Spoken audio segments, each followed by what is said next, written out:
So, how did you set up your experiment? Well, first we gathered sand in a Home Depot bucket with a shovel, and then we found our spot, and so we dumped the bucket of sand on the ground and spread it in a rectangular pattern, and then we flattened it using a shovel, and then we placed a stick that we found in the woods.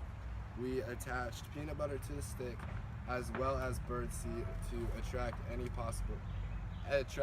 possible organisms in the area. And why did you choose this location? We chose this area because there is a nest nearby as well as a collection of masts on the ground here near our site, and we did see an actual sighting of a chipmunk running by. Okay, and what's your prediction about the animals you expect to visit your site tonight? We expect either a squirrel or a chipmunk to visit our site and eat up our bait due to the fact that one of the organisms has a nest nearby, and we have set out bait for them to eat on, and we expect them to run by. When you initially came to your site, what observations did you make? The first thing we noticed was that our scent post had not been touched, but we did notice that there were prints on the outer edge of our track. And how did you identify these prints? We identified our prints as there were 5 fingers in the track, and so we figured it was either a 5x4 rodent or a 5x5 larger animal. And what exactly are you changing about your experiment and why? We have decided to change our scent post. We made it bigger to hopefully attract more animals, and we decided to also ruffle up the sand to allow for prints and tracks to be more evident to us when we decide to come back. And what are your day 3 predictions? Our predictions are that we will, by day 3, have evident paw prints. Our scent posts will be eaten or gone, and we will be able to figure out who might have come and eaten our food. When you initially came to your site, what observations did you make? Did you see tracks? Well, first of all, we have not been here in a few days due to the fact that it's been nonstop raining. But when we did arrive at the trap today, we did notice that our bait was completely dug up and gone, but there were also multiple tracks in our trap, so there were good signs of a species coming through and taking our bait. And how did you identify these tracks? We identified the tracks by noticing that there is 5 toes and then a toe that looked like an opposable thumb, so we're thinking that it is possibly a male or female possum. And if you could reset for another day, would you change your experiment to further guarantee success? We wouldn't really necessarily change anything because we got the result that we expected and that we wanted, and the bait was gone, we found tracks, so there's no really reason to change anything that we did. So are you going to choose this location to set your trap in the future? We'll choose this location again just because the possum is already familiar with where he found food, and so we were hoping that he'll come back again looking for the same thing, hoping to get the same results. And will you try the same bait? We'll definitely try the same bait because it seemed to work the first time. We'll just add a couple of marshmallows to it to add a little bit of treat to it and make it a little bit more appealing to the possum.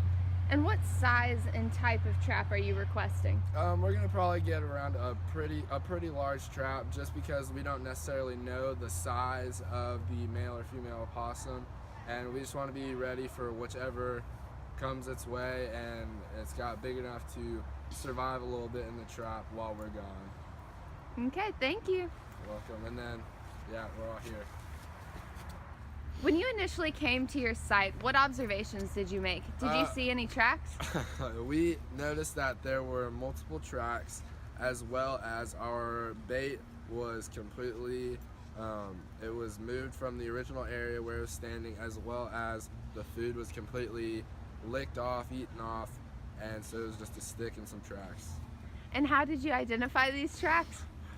We identified these tracks by noticing that there were 5 toes, as well as one of those was an opposable thumb, and so we noticed that it would either be a rodent or most likely a raccoon or a possum. And if you could reset for another day, what would you change in your experiment, or would you change your experiment?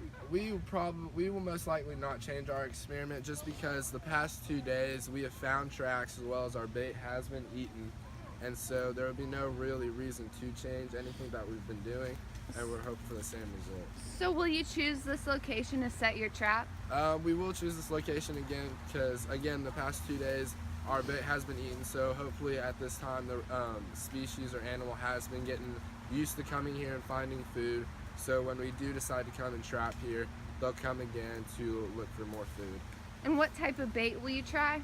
We'll most likely keep using the same bait where we put peanut butter on a scent post and some bird seed, and we're going to keep spicing it up with a marshmallow to hopefully attract whatever comes by, and so hopefully they'll just keep thinking, hey, there's more food, and they'll come by. And what size of trap are you requesting, and why?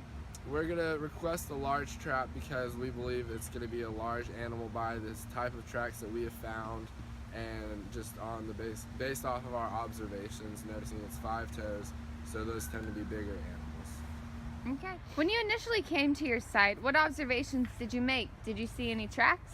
Initially we saw that there were multiple tracks here on the ground, and our scent posts have been completely removed, and the bait was eaten off, and so there were many tracks. And how would you identify these tracks? What we noticed were these tracks had 4 toes, and so originally we thought it would be a possum, but we're going to broaden up to think it could potentially be a skunk, raccoon, or possum.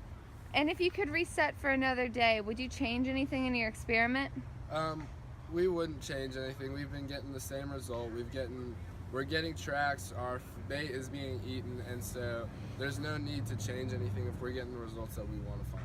So this means that you're not going to change your location or your bait? We would not change the location or bait. They're continuously working, so there's no need to change. Okay, and what size and type of trap are you requesting? We're requesting a larger trap due to the fact that we know that these animals can range in any size, but potentially they can be large animals, but based on the tracks, we just have no.